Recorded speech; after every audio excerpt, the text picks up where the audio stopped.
大家好。本身冇諗住咧咁快 update 你哋住嘅，因為仲有啲嘢啦，需要喺警方嗰邊再同我去協調啦。咁但係咧，啱啱收到一個好令人憤怒嘅消息，就係從一個我哋群友啦，我哋嘅戰友其中一個戰友啦，佢喺我哋就睇報警之前，佢已經報咗警啦。咁所以咧，佢咧就收到呢個即係差佬嗰邊嘅聯絡啦。咁如是者咧，咁佢就透過電話啦，去問咗幾條簡單嘅問題啦，大概都係一定係關於 JPEX 噶啦。咁咩問題唔重要啦，而家重點唔係講呢樣嘢。好啦，咁講完啦，blah blah收線。好啦，咁之後過咗唔知一兩日啦，就收到一份警方嗰邊寄俾佢即係 send email send 俾佢嘅一份電子嘅口供 draft。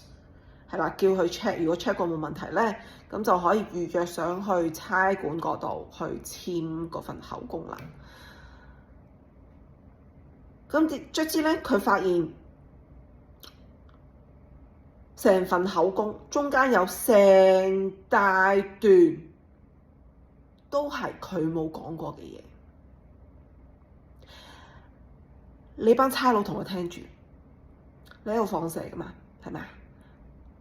唔該，將呢段片 send 出去啊 ，send 俾你警察群 ，send 俾嗰個，尤其是 send 俾嗰個蔡先生、蔡 Sir 同埋梁 Sir 梁先生，呢兩位當日同我對質，聲稱自己有幾 professional， 仲話自己唔用咩 draft， 我哋唔用 draft 㗎，我哋要逐個錄口供，我哋好認真㗎，仲想我喺群組嗰度讚你哋，你冇撚病啊嘛？我由你哋點樣同我哋錄口供嘅態度啊，嘅呢個姿態啊，嘅呢個出錯率啊，我就知道你對我哋單 case 究竟係點樣調查法。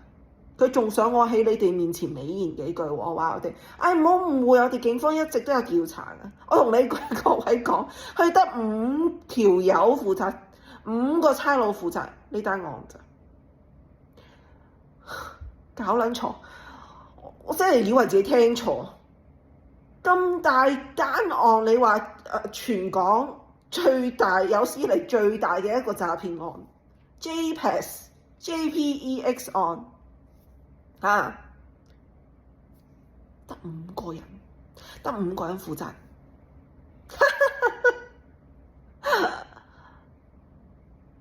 你咪笑死人哋，笑大邊個口啫？你想？搞撚錯啊你嚇！你話你自己講到自己幾專業啦嚇，你點撚樣呢啲都可以搞錯嘅啫嚇！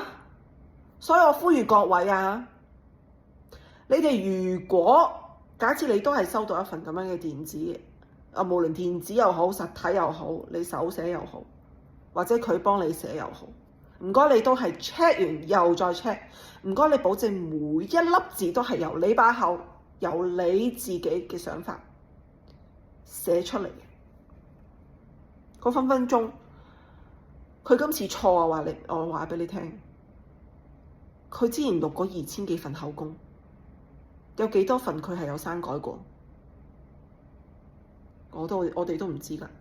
所以我建議你哋你哋再 check 一次，你哋當時候錄嗰份口供 check 清楚，究竟嗰啲字係咪真係你本人講過嘅嘢？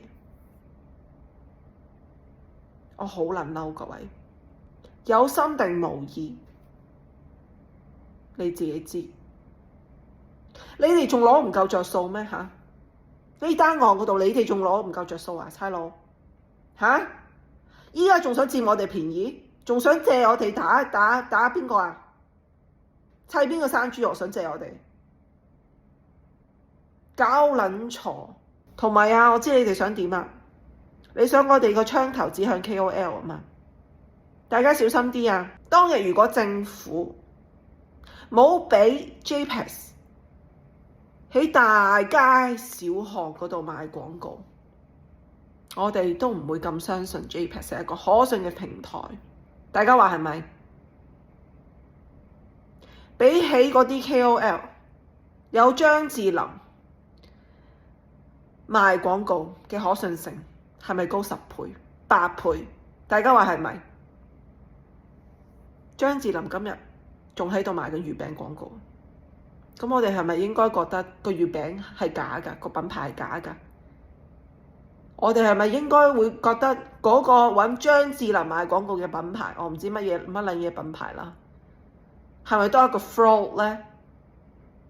係咪啊？所以大家千祈唔好俾人誤導。當日係因為地鐵、中環大街小巷、香港站、小巴、巴士、雪糕車，係因為香港政府容許呢啲事情發生，容許 JPEX 呢個詐騙平台周街賣廣告，先會導致我哋咁多嘅損失。我哋槍頭一定要指向同一個地方，各位。